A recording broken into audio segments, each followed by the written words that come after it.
There Will Come Soft Rains by Ray Bradbury. In the living room, the voice clock sang, "Tick-tock, 7 o'clock, time to get up, 7 o'clock," as if it were afraid that nobody would. The morning house lay empty. The clock ticked on, repeating and repeating its sounds into the emptiness. 7-9, breakfast time, 7-9. In the kitchen, the breakfast stove gave a hissing sigh and ejected from its warm interior 8 pieces of perfectly browned toast, 8 eggs sunny side up, 16 slices of bacon, 2 coffees, and 2 cool glasses of milk. "Today is August 4th, 2026, said a second voice from the kitchen ceiling, "in the city of Allendale, California." It repeated the date 3 times for memory's sake. "Today is Mr. Featherstone's birthday. Today is the anniversary of Tillita's marriage. Insurance is payable, as are the water, gas, and light bills." Somewhere in the walls, relays clicked. Memory tapes glided under electric eyes. 8-1, tick-tock, 8-1 o'clock, off to school, off to work, run, run, 8-1. But no doors slammed. No carpets took the soft tread of rubber heels. It was raining outside. The weather box on the front door sang quietly, "Rain, rain, go away, umbrellas, raincoats for today." And the rain tapped on the empty house, echoing. Outside, the garage chimed and lifted its door to reveal the waiting car. After a long wait, the door swung down again. At 8:30, the eggs were shriveled and the toast was like stone.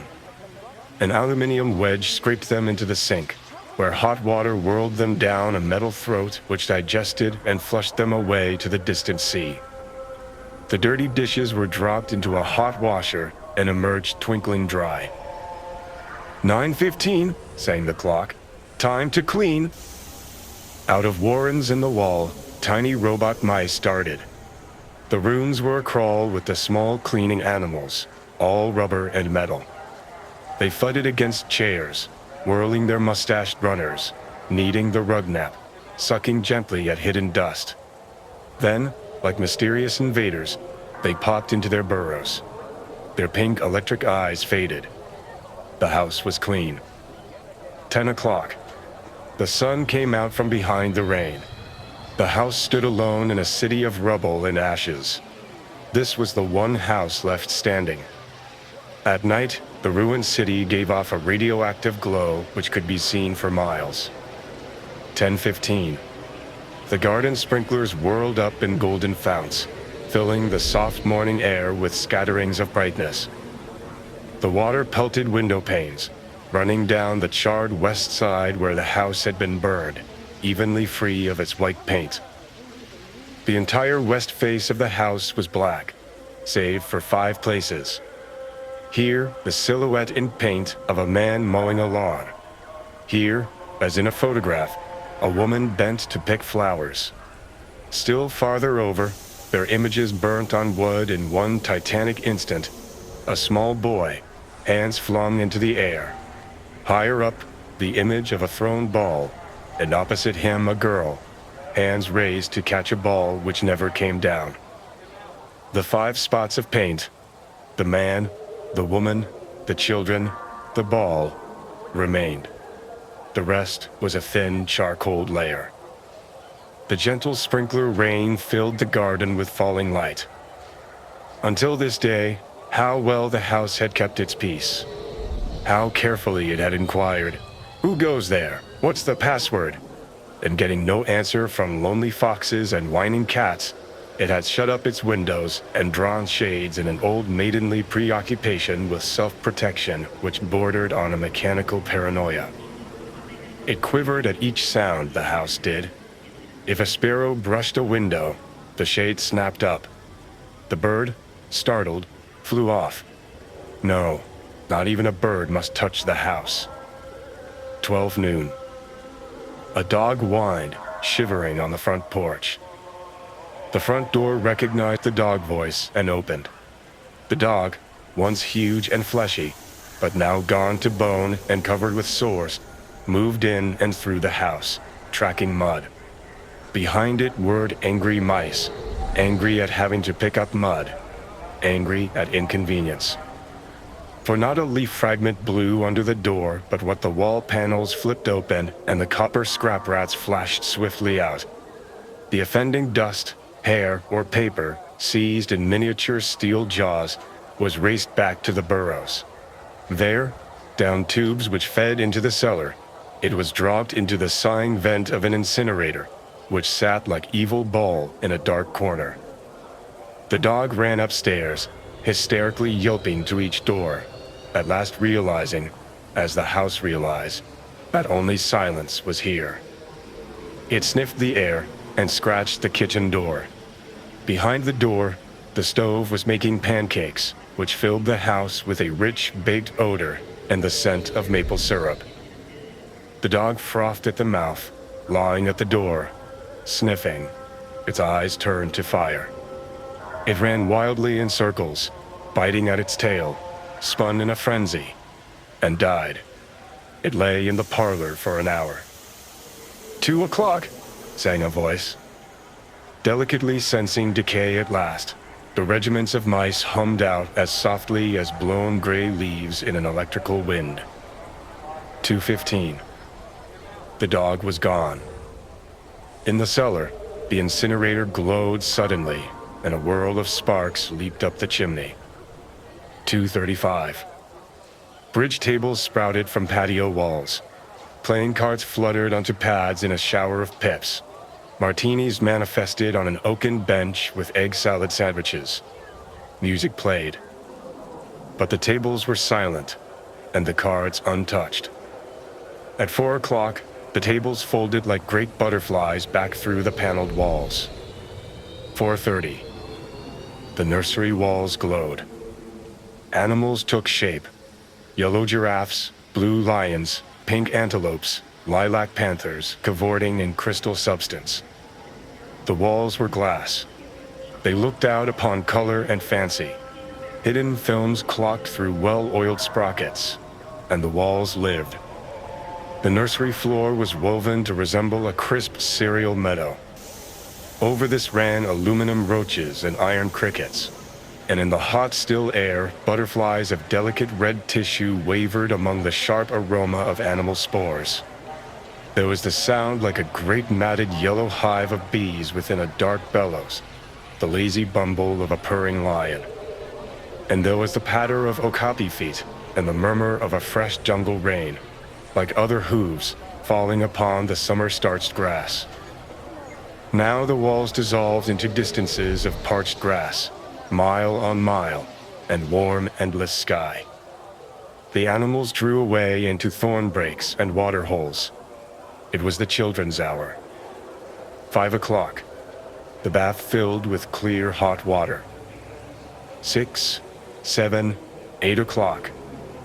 The dinner dishes manipulated like magic tricks, and in the study, a click. In the metal stand opposite the hearth, where a fire now blazed up warmly, a cigar popped out, half an inch of soft gray ash on it, smoking, waiting. 9 o'clock.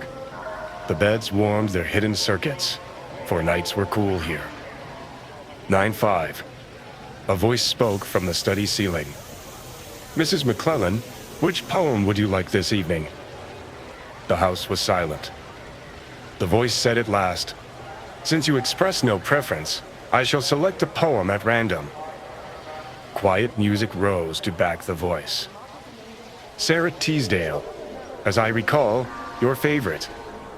There will come soft rains and the smell of the ground, and swallows circling with their shimmering sound, and frogs in the pools singing at night, and wild plum trees in tremulous white.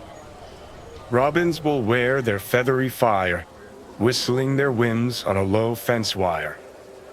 And not one will know of the war, not one will care at last when it is done. Not one would mind, neither bird nor tree, if mankind perished utterly. And spring herself, when she woke at dawn, would scarcely know that we were gone." The fire burned on the stone hearth, and the cigar fell away into a mound of quiet ash on its tray.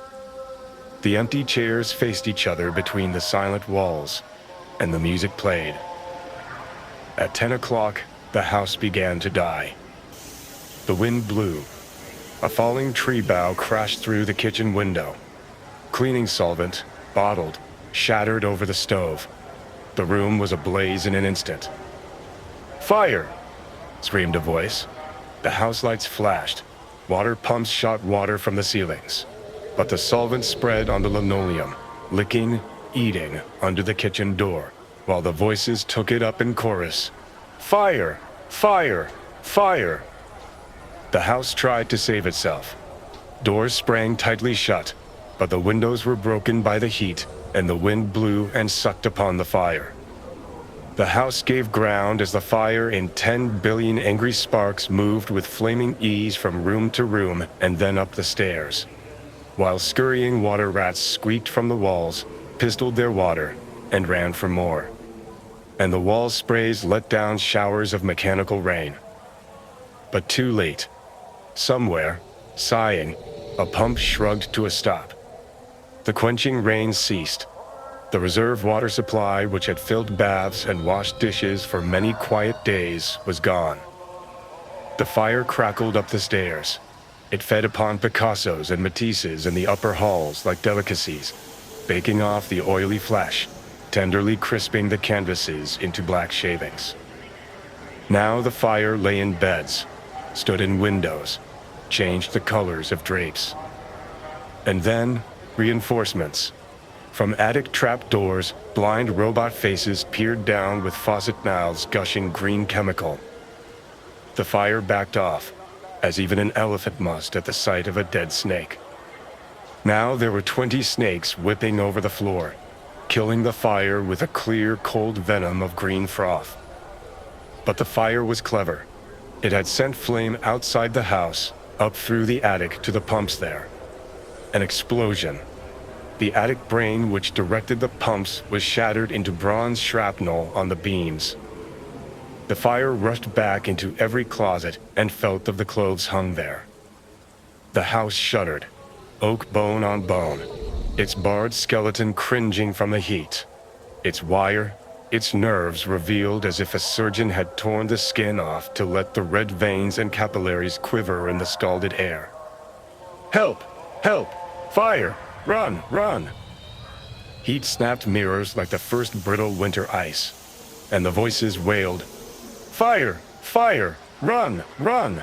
like a tragic nursery rhyme. A dozen voices, high, low, like children dying in a forest. Alone. Alone. And the voices fading as the wires popped their sheathings like hot chestnuts. 1, 2, 3, 4, 5 voices died. In the nursery, the jungle burned.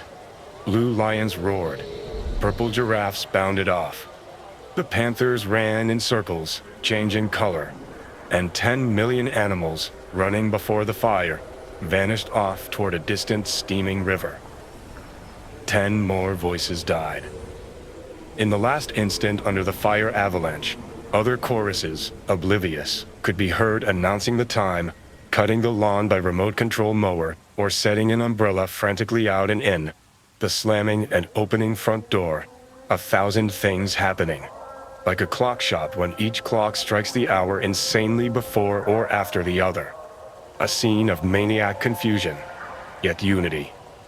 Singing, screaming, a few last cleaning mice darting bravely out to carry the horrid ashes away. And one voice, with sublime disregard for the situation, read poetry aloud in the fiery study, until all the film spools burned, until all the wires withered, and the circuits cracked. The fire burst the house and let it slam flat down, puffing out skirts of spark and smoke. In the kitchen, an instant before the rain of fire and timber, the stove could be seen making breakfasts at a psychopathic rate. 10 dozen eggs, 6 loaves of toast, 20 dozen bacon strips, which, eaten by fire, started the stove working again, hysterically hissing. The crash. The attic smashing into kitchen and parlor. The parlor into cellar. Cellar into subcellar. Deep freeze, armchair, film tapes, circuits, beds, and all like skeletons thrown in a cluttered mound deep under. Smoke and silence. A great quantity of smoke.